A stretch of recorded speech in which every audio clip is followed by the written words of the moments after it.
ইরানের সাবেক সর্বোচ্চ নেতা আয়াতুল্লাহ আলী খামেনি নিহত হওয়ার ৪০ দিন পর তাকে স্মরণ করে আবেগঘন বার্তা দিয়েছেন তার ছেলে ও বর্তমান সর্বোচ্চ নেতা মোস্তফা খামেনি। ৯ এপ্রিল সামাজিক যোগাযোগ মাধ্যম এক্সে দেওয়া এ পোস্টে মোস্তফা বলেন, ইসলাম ও ইরানের শত্রুদের ভয়াবহ অপরাধের মাধ্যমে ইসলামী বিপ্লবের নেতা মহান খামেনির শাহাদতের ৪০ দিন পূর্ণ হয়েছে।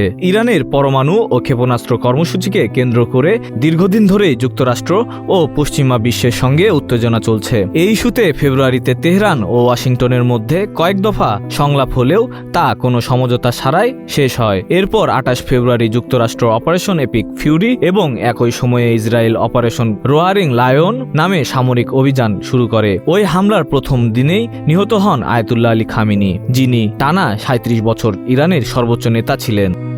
১৯৮৯ সালে আয়াতুল্লাহ রুহুল্লাহ খামেনির মৃত্যুর পর সর্বোচ্চ নেতার দায়িত্ব নেন খামেনি। তার আগে তিনি ইরানের প্রেসিডেন্ট ছিলেন। হামলায় খামেনির পরিবারের একাধিক সদস্য নিহত হন এবং মোস্তফা খামেনি আহত হন।